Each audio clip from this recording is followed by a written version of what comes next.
Myers Metal Detectors, located in sunny Tampa, Florida, where we sell nothing but fun and adventures, treasure hunting gear, and anything you can imagine for metal detecting. Give us a call, 813-237-1939. Happy hunting and dig deeper. Live from sunny Florida, it's Treasure Talk. Hello, everybody. I know you don't usually see the guru first, but he's there. He is. Let's get him up here. I couldn't figure out, I'm still trying to figure out how to get Jocelyn's phone turned off, the sound. I just throw it out the front door. Yeah. Throw it out the front door, yes. Yeah, that'll work. Hello, folks. Boy, that creeped up on me real quick. Man. Well, when we first said, well, it's got to go to the green room, I'm going, oh my God, it's almost 7 o'clock, and it was. So yes, it was. Well, folks, today, welcome to Treasure Talk, another exciting edition. And today, I'm not at the shop. I got caught doing a big project on my house, and so I didn't have time to get to the shop. So, but that's okay. It's going to be an exciting show for sure. And it looks like Jeff's got something in his hand, but I guess I better do our entry. Yes, I think so. Of course, today's show is brought to you by friends of Myers Metal Detectors, where we sell fun and adventure. And the views, thoughts, and opinions expressed here by the Treasure Talk guest or member belong solely to the guest or member, not necessarily to Phil Myers, Jocelyn Myers, Myers Metal Detectors, or Jeff Bonin.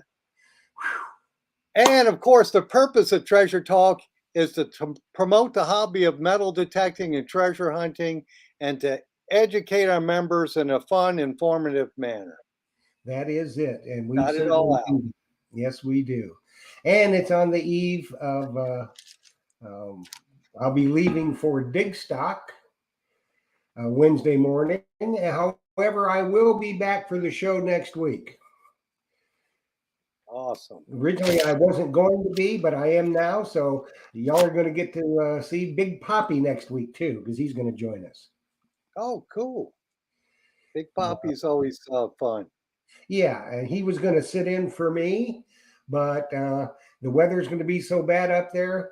I've just decided to come home. So I'll be back on Monday night. But during our time at Digstock, the Mumbles Man and I will be there, and we will be with our Merlins from Excalibur Shovels. And I'm fixing to show you mine. This is an exclusive Treasure Talk edition, only available at Myers Metal Detectors. Sweet. This color is the Treasure Talk color. It's exclusive to Treasure Talk, only available at Myers Metal Detectors. And you can see, let's back up a little bit. You can see, now this is the wide head on it. And it's chromium silver, and it fades into blue spade blue. Blue spade blue. And you can get two heads with it. This is the Merlin, and it does detach very easily right here. And I'll get it. But and Phil Hand is going to handle two different Merlins. One of them is Blackbeard's Gold, which is black and gold, right, Phil? Black and gold. It looks really cool. I've seen some already. The Treasure Talk edition shovel, and to my mind, best shovels on the planet Earth. Yes. You can't break this puppy, let me tell you. Yeah. And like I said, it detaches, so you can pack in your suitcase if you're traveling overseas or got to fly or whatever. It's good to go. And I think it's made in USA too. Bill, what's this Merlin run? Merlin's around $199. I think the two head is around $299. So I don't have the exact figure, but it's real close to that. But it's worth every penny, because like I always say, buy it one time. That's it. That's right.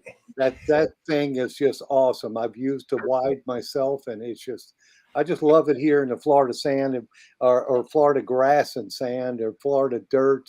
I just like it. I like the way it cuts a plug, even with the wide head. It's just an awesome shovel. And it just, there's no way you can rake it and it doesn't wobble. It fits securely. So you've got a shovel. It's like having a one-piece shovel, but it Yes. detaches and comes apart. Great product. Made exclusively for Myers Metal Detectors in that color.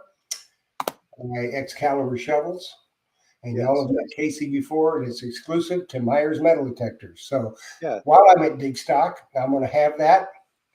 And y'all hit us up, and I'll give you one of Phil's business cards.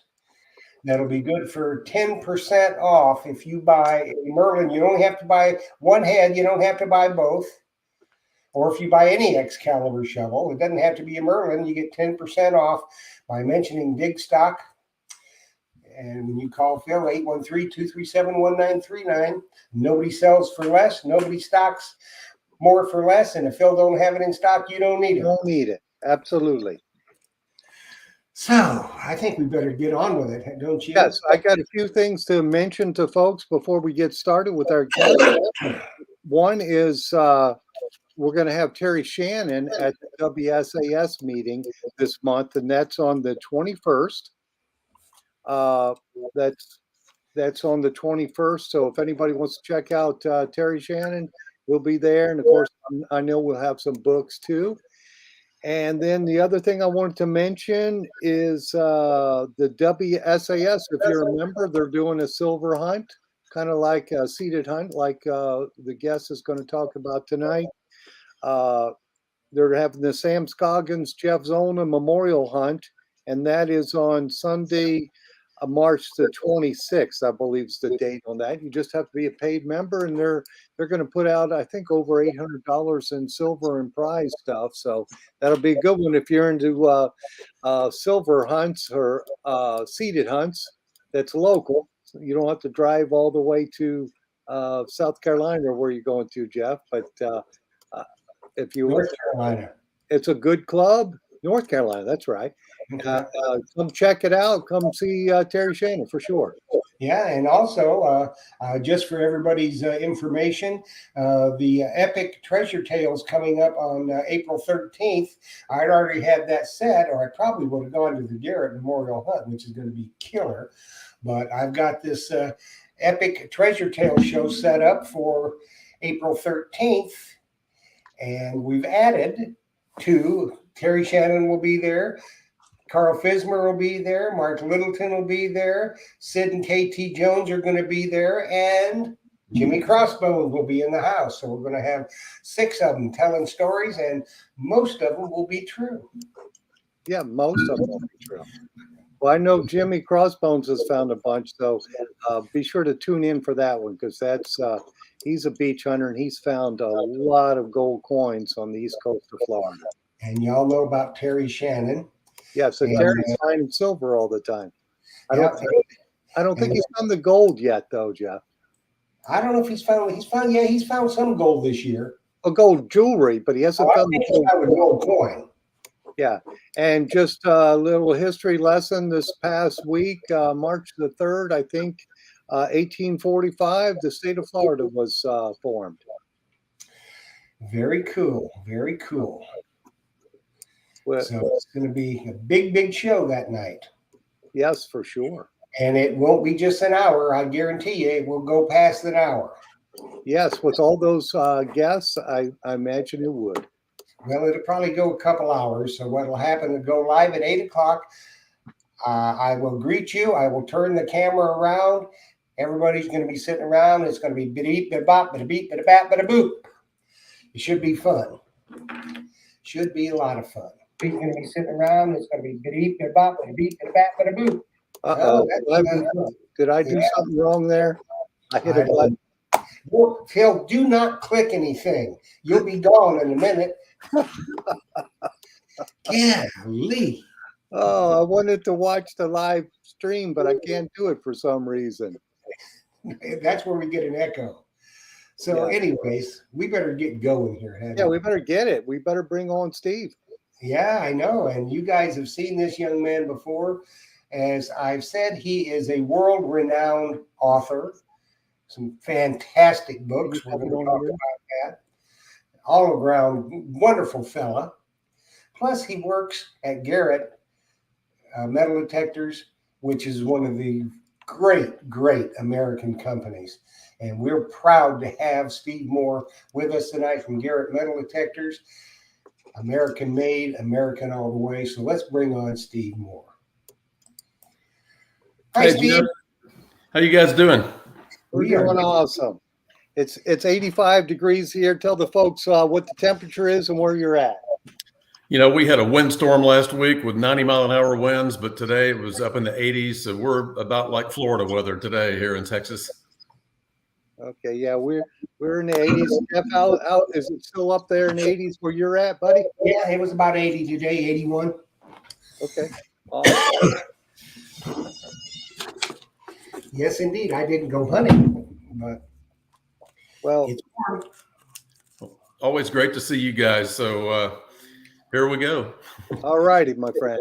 So we've got questions. If you guys have a question out there for Steve, just type it there. And Jeff and Jocelyn are watching that. I can't seem to watch it on my computer here because we don't want him touching any buttons. I don't want to touch any buttons or I'll be gone.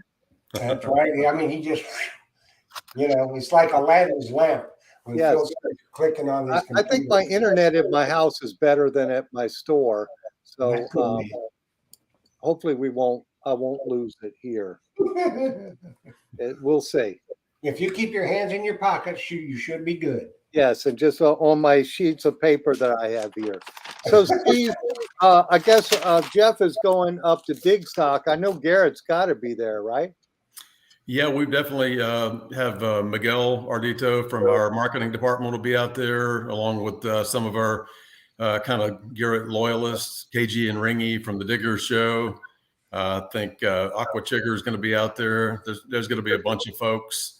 And unfortunately, I already had a family trip planned for that same week when they announced the dates.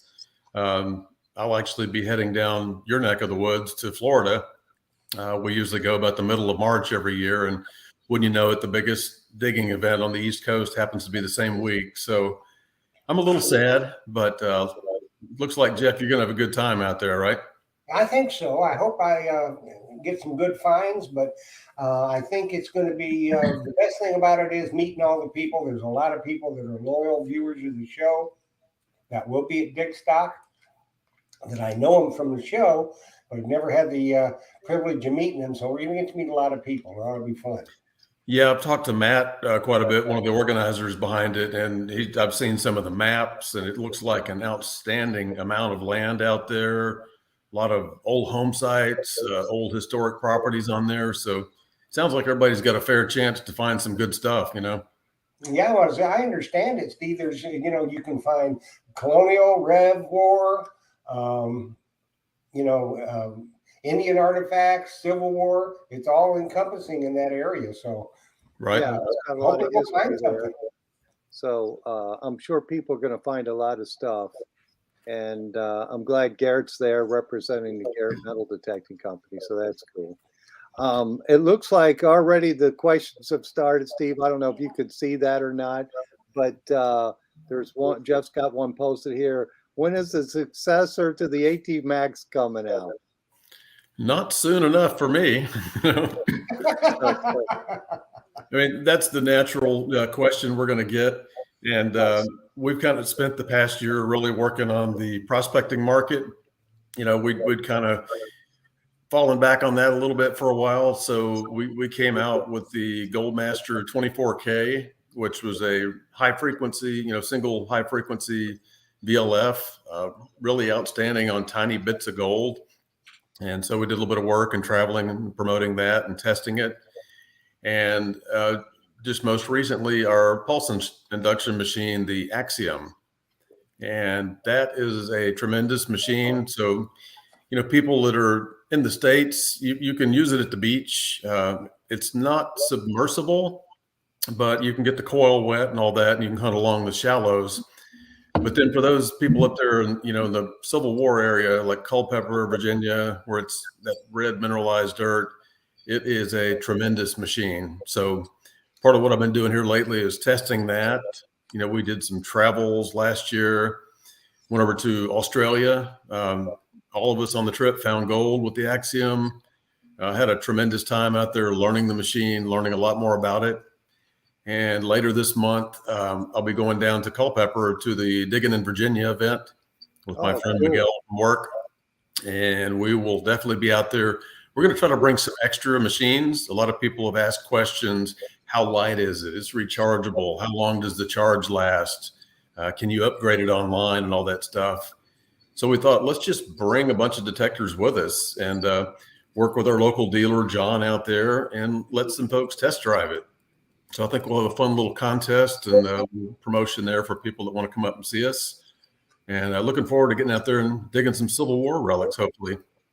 Yeah, I did one of those hunts in Virginia, and I know the PI is really going to perform well there. So, I mean, it's what you have to have in that environment. There's some people that will bring the VLFs, and you can do a limited amount of good in the cornfields and out in the forest, but some of that dirt is just punishing. So to get the depth, you really got to go to a pulse machine there. yeah, for sure. And that's the Axiom then, is the pulse gold prospecting detector. Yeah, it's got a really unique double D coil on it. So in most cases, gold prospectors expect the mono coil to be the hottest and the deepest, but this kind of has a centralized core element on it to where it's really sharp underneath kind of the midsection of the DD coils. So that was a little surprising we had a detector prospector with us over in Australia, Steve Hirschbach, for guys that might follow him on his forums. And he was surprised because he's used to the other machines really being hot on the monos. And he just kept saying, I can't take this double D off. I mean, I'm just killing it with this thing. So great testing, great adventure over there. And look forward to putting the coil over some relics here in the next few weeks. Yeah, that'll be interesting for sure. And now you have the other gold detector that I guess looks kind of like the one from White's, the 24K. Yeah, it's actually a revamp on the original White's design. We kind of Garrettized it, if you will, changed the color and all that, but functionality is still the same. It was a fairly recent release from White's, and it had a good following, had a good reputation, especially over in some of the markets in Africa and Australia and places like that. So we put that back out to kind of update and refresh our gold detecting lineup. Right. So, Well, it's a pretty affordable detector for somebody just getting started in the gold prospecting compared to the Axiom. absolutely. So there's a market for everything. So that's nice that you can get an entry level gold prospecting detector that really performs. And it looks like Jeff's got another question there from Dig 5050. Hi, Steve. Any firmware update for the Apex coming? At the moment, there's not one. There's the one that's been out there for a little while. I'll have to check on that and see. I never know quite what's going on, underneath the hood with the engineers back there. But I would expect this year we'll have some different things coming up. Whether it's different updates on the machines or something else altogether. But don't know a date on anything on that. So I'll make a note here to check on that on Apex updates. Okay. Another comment there, Philip. Okay, yeah, from Mark Henninger. My wife just got me your book Relic Quest. I'm loving it so far. Great pictures and awesome content. Well, many thanks for that, Mark. That's a book I have to think a lot of people, probably more than 100 people contributed, a lot of veteran detectorists and especially relic hunters, because I certainly didn't find all those pictures that are in the book, but a lot of some coin identification, but a lot of it's buttons, plates, Civil War, Rev War kind of stuff, and the basics on how to, from a pulse to a VLF, what kind of coil types work in different situations, as well as how to do research and stuff like that. So I enjoyed putting that together. Hopefully there's a few interesting bits and pieces of info in there for folks. Absolutely. So, Steve, what got you into metal detecting? The only time I'd really tried it was back in the 80s with a cousin that ironically had a Garrett detector. And it was just something to play around with and test out, but I never really got into it until I actually I found myself going to work for Garrett. And, one of the first things Charles Garrett said was, you need to get out in the field, talk to people. So I hope you like being outdoors. I said, oh, yes, sir. Absolutely. And I think my first trip was off to Idaho, and we did gold panning. We did some pulse detectors. We did some VLFs. And, he told me, he's like, the best way to get your head wrapped around the business and everything about it is the people. Get out there with the people and experience what they do, why they do what they do. And I've always taken that to heart. And as often as I can sneak out of that office and go to some hunt somewhere, you can bet I'm going to be there. So, Excuse me. so Steve, how long is it that you've been detecting then? I'd say 17 years now, maybe a little more. And I know your passion for writing all the books you've written on military history. So I guess the detecting kind of goes along with that passion, because you're actually digging a piece of history a soldier may have left behind. Yeah, for me, if there's a story tied to the place where you're going to detect, that makes it just, doubly exciting. We had a kind of an archaeological expedition a few weeks ago out in kind of central West Texas, out in the hill country. And I'll just say it has to do with some famous Texas Rangers and a famous battle. And it's a job to go out and find where the history potentially happened, where it's not precisely pinpointed. But that's the beauty of bringing the history with the metal detector together. So I had Gypsy and Miguel and some other friends out there and had a wonderful weekend, found some cool stuff. It's a vast piece of property, though. So I think the long story short is we're going to have to go back and return to search some other hills and ridge lines where some of this battle particularly may have happened. But just being out looking for the history makes it awesome, Yeah, it's incredible when you can tie a piece of artifact to the history that's there. And I know you said you're going to go back to the same property. I'm always amazed that you can go back to the same place you walked over before and still find more stuff that you missed.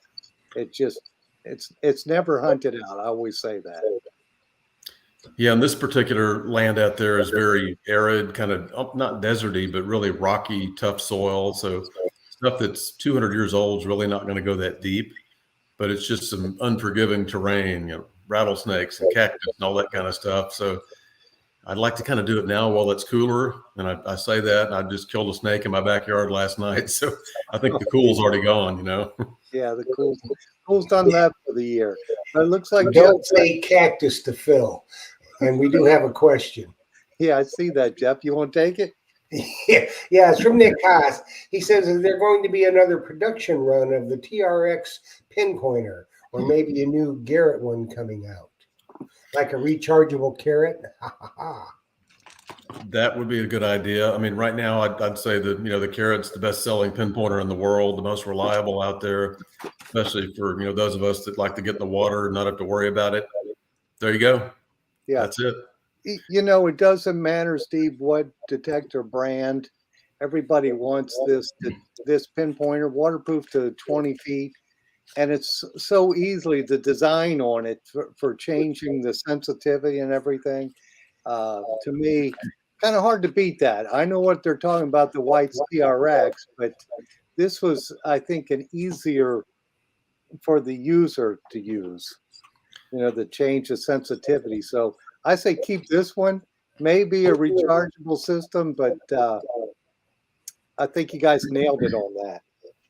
Yep, I like the ideas there. And, I make a few notes here every time I talk to people because, what people want is certainly where the interest needs to be. So I don't have a timeline on something like that, but we're looking at everything in the Garrett lineup. And now that we're kind of getting through the pulse world and some of our prospecting machines, it's time to turn our focus toward coins and relics, the stuff that most of us go after. Yeah, and I just held that box up for you folks out there who have older technology or whatnot and want to bring it into the modern day with wireless stuff. Get the Garrett wireless headphones and the Z-Link pinpointer. It's a difference in day and night, even with an older detector. You can plug that little module in and take your relic hunting if you've got an older whites or an older 1/4-inch jack detector, doesn't matter the brand. That's an easy way to bring you to wireless technology. And it's super fast. That Z-Link is, I think it's faster than the Bluetooth. Yes, it's about 6 times faster than the standard Bluetooth. And like you said, it's being wireless, even with other types of machines, other brands. Plug in your Z-Link box and put your headphones to it. And for me, I'm kind of the idiot. I'm going through barbed wire fences and briars and crawling through bushes. And I've pulled some cables apart on headphones. I'll say that. So I don't need to be wired in. Yeah, once you go wireless on your detector, you won't want it to be any other way. Jocelyn you said you had a question from Rose Fraser, and she's wanting to know the names of the books you've written, but I know that's going to be a little bit of a list. Yeah, we'll just maybe do a quick rundown. I've obviously got a website, which is stephenlmoore.com, and everything that I can think of is on there and listed. As far as metal detecting, there's been a few. You mentioned Relic Quest. There was Last Stand of the Texas Cherokees, which ties in metal detecting with the history of the earliest Cherokees that came to Texas and some significant battles with the Rangers and the militia in 1839. And that was, again, a case of where we went to try to pinpoint where exactly it happened. And where they say it happens and where it happened, as you find the artifacts, there's the real proof, Yes. Where the canister shot lies or where the bullets, ended up or the buttons were dropped. Another book was on European metal detecting, probably years before the Relic Quest book. But then most of the rest of what I've done is centered around either Texas history.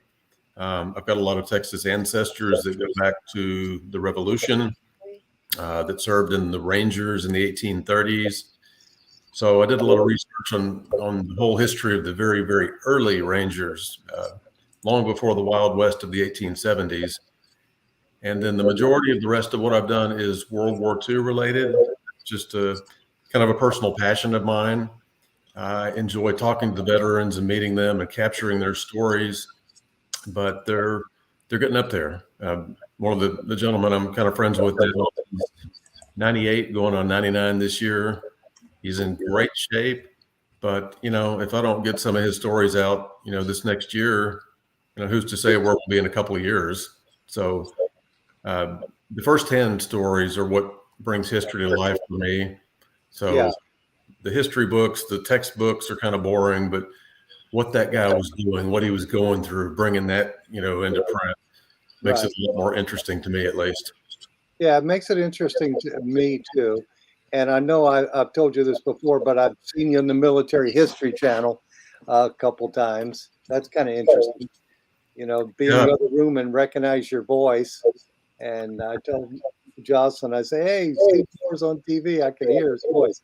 Hey, Jeff, you had a couple questions. I think you had one before this one that about the TDI. But before we do that, William Lee had asked about, and this is something that I see from time to time, about what you're doing about people counterfeiting the Garrett products.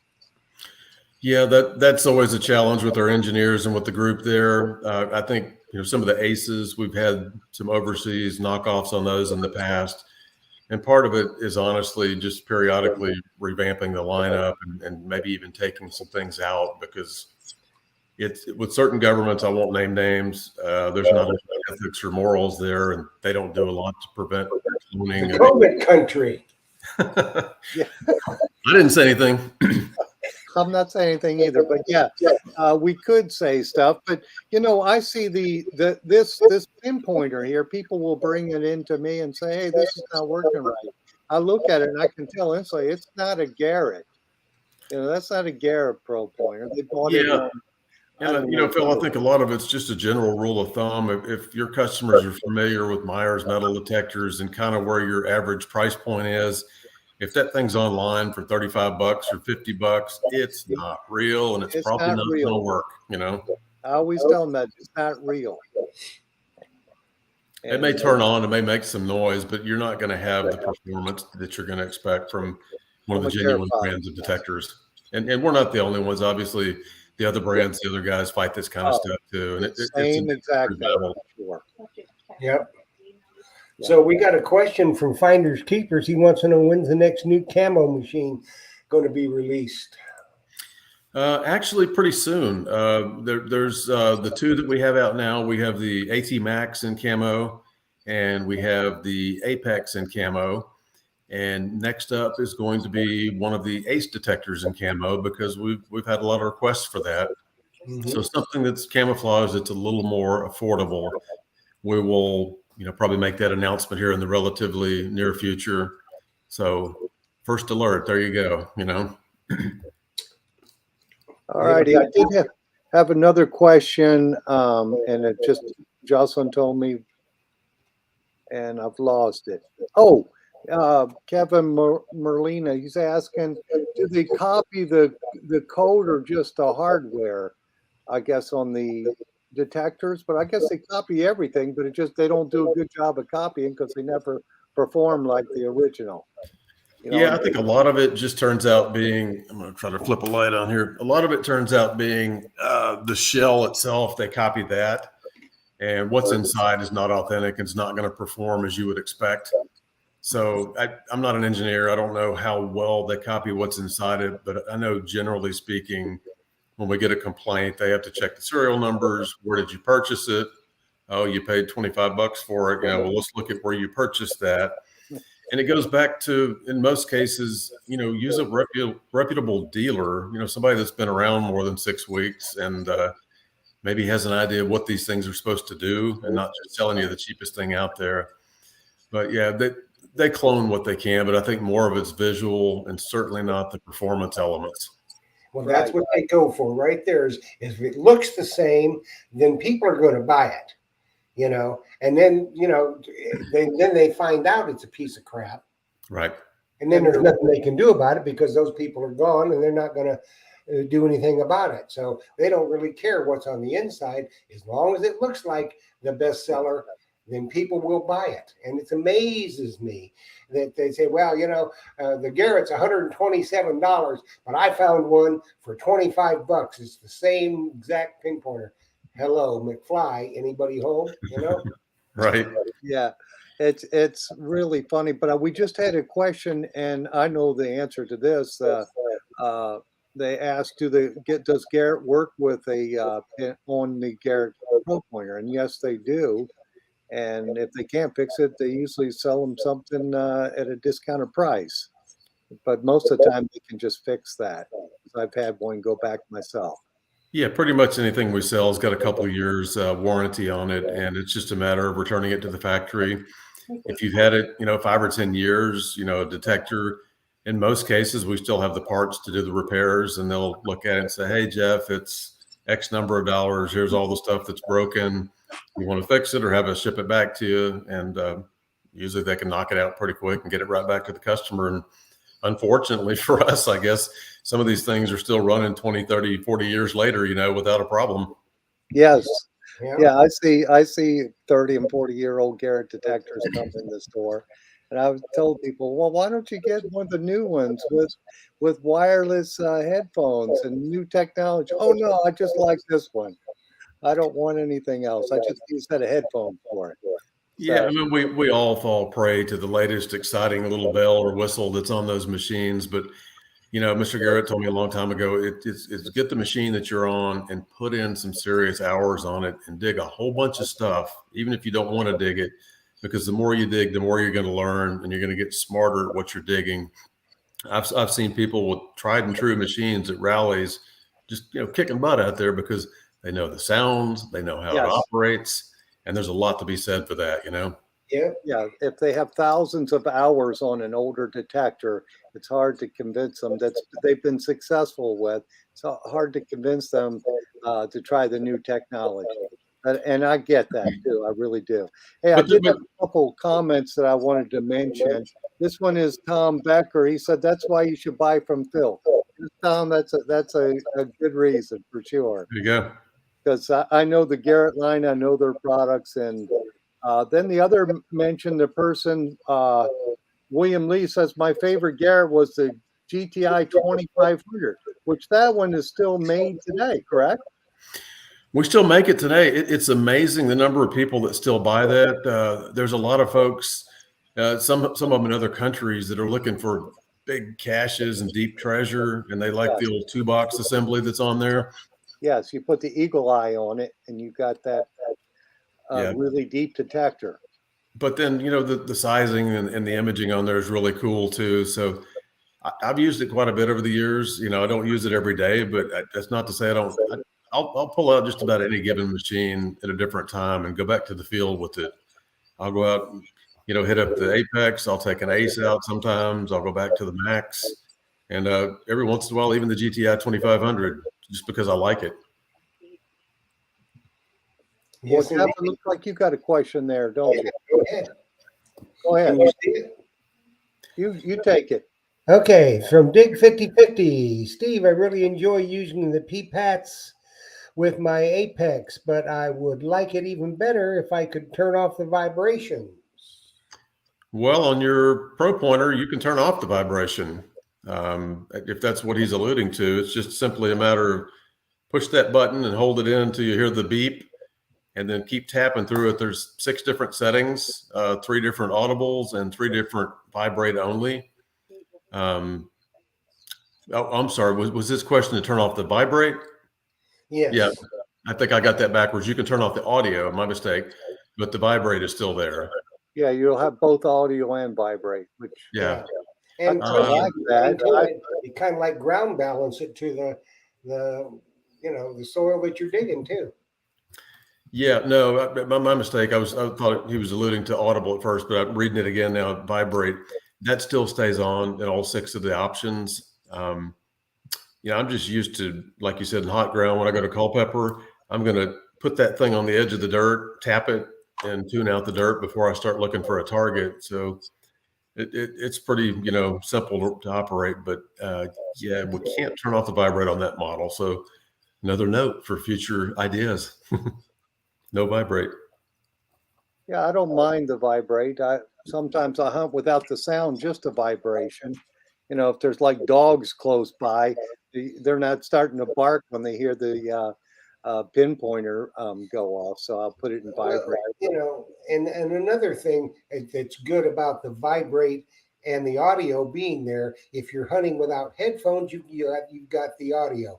But if you got your headphones on, because it's a pain to have to take, the headphones off every time. That's why the vibrate's there. Yeah, and a lot of it is just I do a fair amount of water hunting. I don't scuba dive very often anymore these days, but shallow water. And so if I'm not using a scoop, I'm recovering with my hands, and I'll just push that thing down in the deep sand or in the lake. I look for jewelry and things along the lake shores where I live, and you can feel it vibrate in your hand when you've got it buried 6 inches deep in the mud. Mm-hmm. And to me, the audio is not much good at that point. I'm just going with the vibration and trying to grab that target up. Okay, well, I got another vote here for the rechargeable AT Pro pointer would be awesome. So rechargeable AT Pro, all right. Yeah, AT Pro pointer would be awesome for that. But Dick and Canuck she says I put a rechargeable 9-volt battery in it.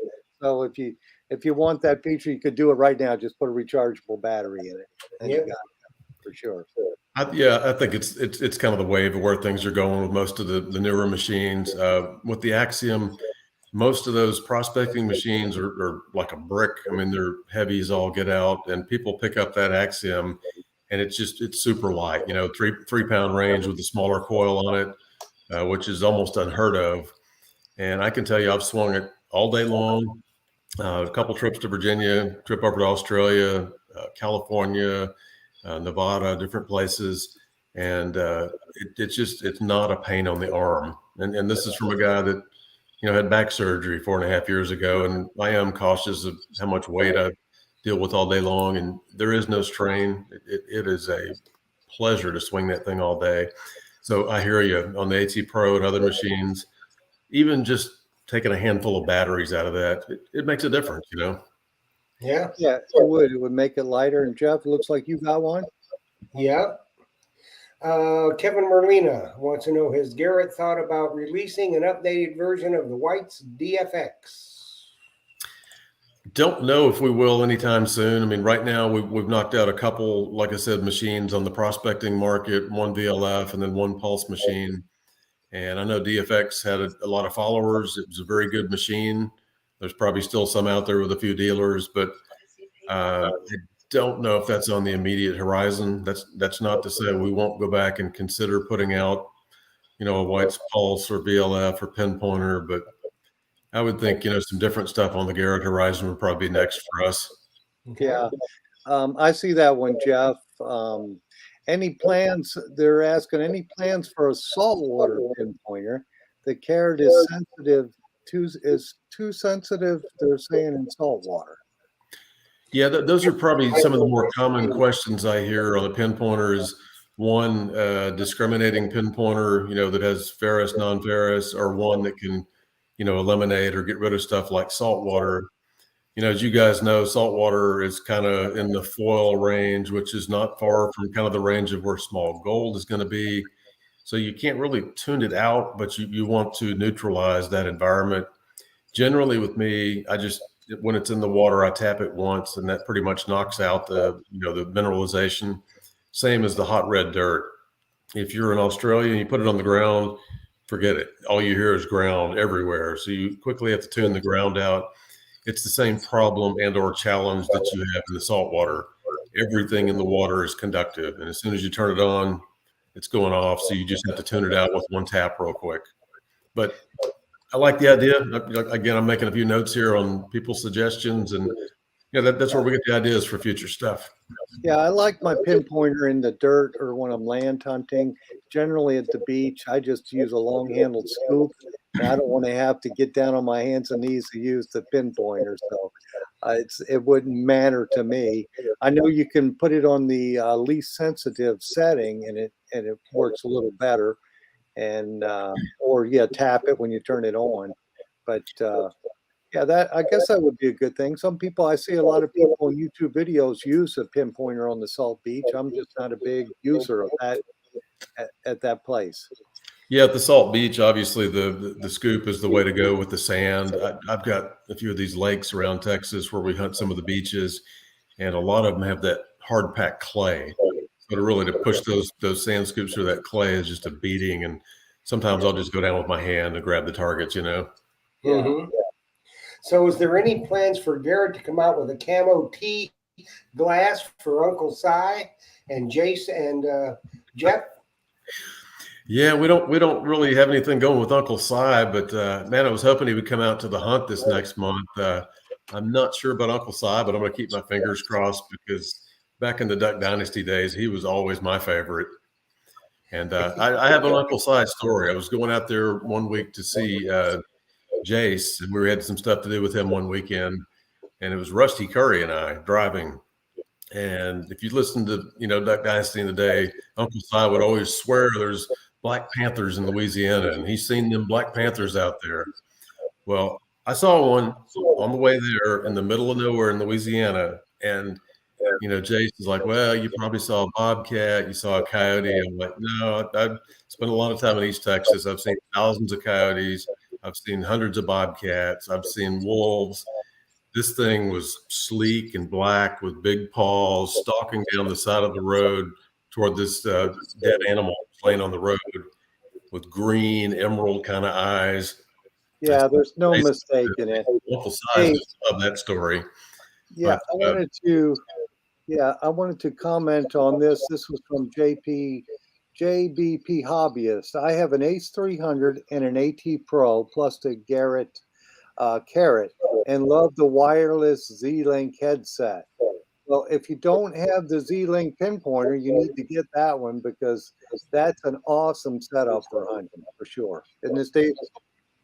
Absolutely. I mean, you have the detector and the pinpointer both in your headset. So if you're at the beach, when the wind's blowing, people are chattering all around you, no worries. You get everything you need right there in the ear. And that's the setup. Even if you don't have a Garrett detector, that will work in it for sure. And it looks like, Jeff, you got something going there. I see the red banner up there. Yeah, we do. And just speaking of camo, uh, Steve and the ones at Garrett have been kind enough to donate for giveaway tonight a Jace Robertson edition camo Ace Apex metal detector. Don't get much better than that, folks. So Absolutely. we're fixing to do that giveaway thanks to Steve and Garrett. And as y'all know, number one, you have to be tuned in to win. Number two, you got to be a member of Treasure Talk YouTube. And I do check to be sure that you are a member. And if you're not a member and your name comes up, you're not getting the prize. That's all. So what you have to do is you have to enter on a certain video I put up and with a phrase. And that phrase was Jace Robertson Apex model. And that's what you had to put in to enter for the giveaway. Now, I happen to have the names and some alternates. So once I announce your name, you will have 3 minutes to text me with your name. And you are here to my phone number right there. It's on the screen. You got 3 minutes to text. Make sure you put your name. So somebody's texting me right now and I haven't even called the names. Yeah, They think they're the winner. It's me. I'm sending you a text right now. Yeah. Hey, I did want to mention that Well, Lauren, your name wasn't called, so that is what it is. So, all righty then. So, Richard Pelkey, if you are watching, you got 3 minutes to text me with your name and that you are here. Richard. All right, Richard, here we go. All right, Richard. The time's now. Hey, I did want to mention that JPP Hobbyist texted in the chat that she does have the Zingling pinpointer, and it's There we awesome. go. All right. I knew it was awesome, so I'm glad she's got it because it is an awesome setup. No matter what brand of detector you have, that just makes it so much better. Even if it's a 20-year-old with a 1/4-inch jack, you can plug that module in there, and you've got it set. You're in modern metal detecting times being wireless. And if you don't, go ahead and get the Garrett headphones. They make killer headphones. Oh, yes. They're comfortable. They got great tones and great sound. And then that Z-Link outfit is just that's the quill right there. I'm telling you. Yeah. Yep, that's the way to go. I'm going to be beaches next week. So, yep, you got to have the headphones when you're in the wind like that. So, especially those little faint signals. Yeah. They're comfortable. I never hunt without headphones. I can't stand it. I have to hear it, and I think that the Garrett quality headphones covering your ear just blocks out all the noise around you. That makes it perfect. So at Digstock, do you think KG and Ringy will be there? At the Garrett hunt? Both. At Digstock and the Garrett hunt. Yeah, I'm pretty sure they're going to be at Digstock. I'm sad to miss out on that one, but you guys are going to have a ball out there, Jeff. Yes, they will be in Canton at the big Garrett hunt coming up next month. Jace Robertson is supposed to pop out there, and he wants to go treasure hunt with us also. He'll probably do a little talk about his TV show, probably on that Saturday. And this is held in conjunction with the Texas Association of Metal Detecting Clubs, or TAMDC. So there's a free treasure show going on the same weekend at the same venue where we're having our hunt. So Terry Smith and his crew did this with us 2 years ago. It was a big hit. A lot of clubs out there, lots of raffles for prizes, lots of cool treasure on display. But we'll have Jace doing a talk about his Duck Family Treasures TV show. The first season's out. They're working on season 2 right now. They're currently filming. Probably be out sometime a little bit later this year. He'll talk about that and what's going on. Talk about, does he really find treasure, or is all that fake TV stuff? And he'll set you straight with the answers on what they really find there. Well, I think in your show it's pretty straightforward, Steve. He digs a lot of junk too, and he's not, and that's good because he's pretty honest about saying, well, you're going to dig some junk. Not everything you dig is going to be good. So he's really honest about it. So I don't think they're going to get away with anything, We've been out with him a few times, and he's just a regular guy. He enjoys it. And when we take a lunch break, guarantee he was the first one out of the barn, back in the field before you could bat an eye, because he wanted to get back in the field and keep searching. And, we'll all find a few things, and he's not, oh, look at all the stuff I found. He's going as hard as he can, as fast as he can, and he's just an enthusiast. He has the same zeal for digging coins as he does for ducks and stuff like that. The buck hunting and the duck hunting. It's just all in the blood. Well, we have noticed on the show that Jace will be digging and Jeff will be sitting. Yep. They give Jeff a hard time. He's a good guy, though. Yeah. Hey, Steve, Jocelyn just told me that we had questions on the date of the Garrett hunt. I know that's probably sold out now, but if they can't make it this year, they could surely. Garrett does it every year. What date is it this year? Yeah, it's the weekend of April 14, 15, and 16 in Canton, Texas. And yes, it did close out last week, unfortunately. But as I mentioned, there is a treasure show that weekend. So if you're going to be out in that neck of the woods, about an hour or so from Dallas, there's the chance to see a lot of, detecting celebrities, if you will, a lot of cool treasure. So check out our website. There's a page on the Garrett Hunt on there with all the details. But now I'll say this, our hunt is closed out. It's sold out. It's going to be the biggest we've had yet. But the TAMDC, they do still have slots for Sunday. They have a big silver hunt on Sunday. So if you want to come out, check out the treasure, see Jace Robertson, that kind of stuff, you can do so. But go to TAMDC, their website. And I want to say maybe another week or 10 days or so, they're taking silver hunt. So check that out. Okay. Hey, we had a question, Jocelyn just told me, from Nick Haas. Are there any plans to return the Garrett Memorial hunts back to Jefferson, Texas? It's a possibility at some point. We really thought about that because we know a lot of the folks love the historic dump out there. There was a lot of cool bottles dug, some pretty old coins dug up too, tokens and stuff like that with the railway going through there. We loved it. It's just Miss Garrett last time when she was still living asked us to move it closer to the Dallas area for her. She passed, of course, this past year, about a year ago. And we've just decided to keep it at the local venue because with the treasure show, we had this awesome Coliseum there where we could have all the treasure on display. So it's kind of a mixed deal there, the treasure hunt and the treasure on display. Where it goes down the road, time will tell, I guess. Okay. Yep, indeed. Well, we do have our winner. Richard Pelkey did text. So now, Richard, what you need to do is you see the email address on the screen. You need to send me your name, address, and phone number. That way I can forward it on to Steve and he can get your camo Jace Robertson edition Apex metal detector out to you. And you will like it, I promise you. Yeah, it's lightweight. Yeah, that's a nice detector. Lightweight, rechargeable battery, multi-frequency. Yeah, that's an awesome unit for sure. Yes, it is. It is indeed. Yeah, especially like I was talking about with the beach next week. I've found this year alone, I think, excuse me, I found 5 or 6 rings with the Apex. It's just really solid on the jewelry. So I'll probably put in a few hours at the beach while I'm out there, and I'll use a couple, 2 or 3 different machines. But the salt mode on the Apex is tremendous. I love that. Now, what coil do you run on that one? I'd like the Viper size coil, but I may put on the Raider, the 8.5 11, just to get a little more depth out of it. Push it a little bit more. Because Phil, when you're on the beach, that's a lot of terrain to cover. Yes. And there's deep stuff for sure, but a lot of the stuff in the dry sand, at least, is usually not that deep.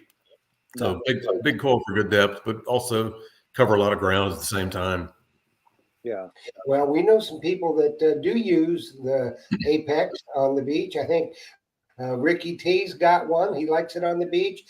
Dirty Paws, Mike Mayo, him and his wife have got it, and they love it. They absolutely love it. Yeah, we've also got the larger coil for the Apex, the Reaper that we call it. So if you really want to go to the bigger size, that's going to push your depth a little bit more too. So I'm sure you sold a few of those for the Yes, beach I birds. have that one. I have the Reaper in stock for the Ace Apex. That's the 11 by 14. Is that what it is? Yeah, that's the big daddy on the coils. So that's really pushing it out there. So Yeah, but it's We also still a got light detector. some, That makes it a little heavier, but it's still. yeah, it's a big coil, but it almost kind of balances out the machine because it's so light with the Viper coil that it's not that big a deal to put another, whatever it is, 6 or 8 ounces on there and get all that extra size. Yeah, for sure. So for their winner, Jose Gort says, Richard, if you don't like it, I'd love to have it. So, We know he's going to like it. in the immortal words of Rosanna Dana, it's always something. It's always something. Yes. So, Steve, where are you going in Florida? We usually go down not too far from Pensacola, like Santa Rosa Beach in that area. One of my last kid is in high school, still at home. So this is probably the last year we'll do traditional high school spring break with him. He's got one of his buddies. They're going to take his Jeep down there and do all that kind of fun stuff. And of course, old man will probably be out on the beach metal detecting at night and picking up all the jewelry I can find. Yes, But sure. it's a relaxing area. We love it down there, Well, Yeah, when the you're down sand there, there you're is- not that far from Destin. No, not very far at all. And Destin's a good beach. They got a lot of beaches along in there that are really, really busy beaches, and they're good wide beaches. So you can get a lot of wet sand in and firm pack sand and some dry sand. But Santa Rosa area, that's beautiful around in there. Yeah, I'm kind of an early morning person. I get up super early every day. So for me, if kids and wife and everybody wants to sleep in, I can jump in the car and drive down to another beach that's, a little more touristy, that's got more losses on it. And it's funny how I almost inevitably I'll find another guy out there, and a lot of times it's a Garrett person. Sometimes it's another brand, but I always stop and talk to them. And you get there, and it's like, dang it, somebody's already on this beach. One of the locals is already working it. Yeah. We got to stop selling these metal detectors, Phil. It's killing us. It is. My fines have gone down since the hobbyist guy, Jocelyn, says that to me all the time. You used to find 5 gold rings in a day. It's happening now. Yeah. And she says, you sell too many detectors. But to me, it's the coolest hobby ever. It's fun. It's good exercise. And sometimes it's profitable, but it's always fun. It is tough. I mean, we hit a little local town a few weeks back, coming back from the Central Texas area, and just happened to find this kind of swimming hole area where they drained it down for the winter. And for some reason, I guess nobody had been hitting it because I was only out there maybe 40 minutes, and I picked up 3 rings, out of the edge of the swimming area. But most of the time, you're really scratching to find one these days. Yeah, one real gold ring. Well, one of the things too, and Phil will attest to this, you get a lot of folks out there, Steve, that have got all this stuff discriminated out. Because, well, I don't want to dig pull tabs. And so what, if you discriminate out what a pull tab brings up at, you're discriminating out the rings. Yeah, but no, at the beach, you just can't run that way. If you put it in coins mode, you're definitely going to skip some good stuff.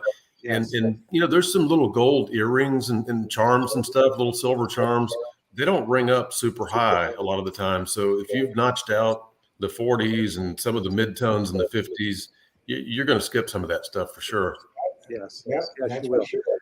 And obviously at the end of the day, you're going to dump out 50 pull tabs out of your pouch, but that's part of the game. You got to dig those pull tab, signals every time. Just make a necklace out of them, Hey, there you go. Well, hey, Steve, I'm saving some kid from getting his foot cut the way I look at it. So we're doing, some good deed on the beach. Yes, we are. We're on the beach. But it looks like, Steve, our hour is gone that quick. There we go. I wanted to thank you for coming on here and thank Garrett Metal Detectors and yourself for giving away the Ace Apex for sure. And I want to make sure, because we had some comments, make sure you say your website for your books, because some of our folks are readers and they'd love to pick up one of your books for sure.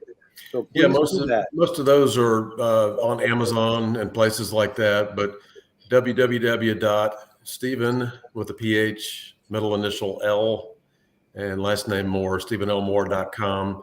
And you can at least look up the info in the books, find the one that's interesting to you. And some of your metal detector dealers may have one of the Relic Quest books, some of the World War II stuff. Hop on Amazon, grab a copy. Some of them are audio books. So if you drive around, listen to books, grab one of those. Hope you enjoy it. And I appreciate you guys and your support and what you do for the hobby. And I'm jealous. I'm not going to dig stock. I'm a little bit sad, but Me when you hold too. up all these gold coins you dig, now I'm going to really be sad next week, right? Well, I'll make us KG and Ringy buy me a brewski in your honor. We'll be reading about you guys and all the trouble you got into. Oh, I'm goodness, afraid for that sure. may be Those two. an accurate statement. Yes. Hey, I wanted to say this before I go. Nick Haas, Jeff just posted this comment, and this is really the truth about Garrett. Best customer service in the industry. So We appreciate that. yes, for 100%. sure, Garrett. But thank you, Steve. Thank you, Jeff. Thank you, Jocelyn. And thank you to all the members in the Treasure Talk YouTube and Facebook group for sure. Yes, indeedy. Yes, indeedy. So, Steve, thanks so much for coming on tonight. Thank you so much for that wonderful giveaway. Yes. People's hair was on fire when they heard about that. So, and just thanks and make sure to say thank you to the whole Garrett team from us out here, because we appreciate what you do. We want to say thanks to them for being a great American company, because there's not many of them left. And Garrett is one of the best going. And like Nick Haas said, we echo this sentiment: best customer service on the planet. Well, thank you. We appreciate that. And I will pass along those kind sentiments to everybody else. Happy hunting, good digs, good treasure. Everybody have fun. For sure. Thanks, Steve. All right, Right. everybody. We will see you back next week, where you're going to get a tour of the Coil Tech factory. Trevor Ferrarosso from Coil Tech will be our guest. He's going to take us on a tour, show how they make their aftermarket coils. So that'll be interesting. So it'll be me, the Guru, and Big Poppy. Big Poppy. So thank you for watching. Happy hunting, everybody. Thanks, Phil. Give Jocelyn a kiss for me. Thanks, Phil. You're my brother. Thanks, Steve. Everybody, thanks for tuning in. Happy hunting. Dig deeper. And remember, if Phil don't have it in stock, you don't need it. You don't need it for sure. We'll talk to you next week. Happy hunting, everybody. Dig deeper.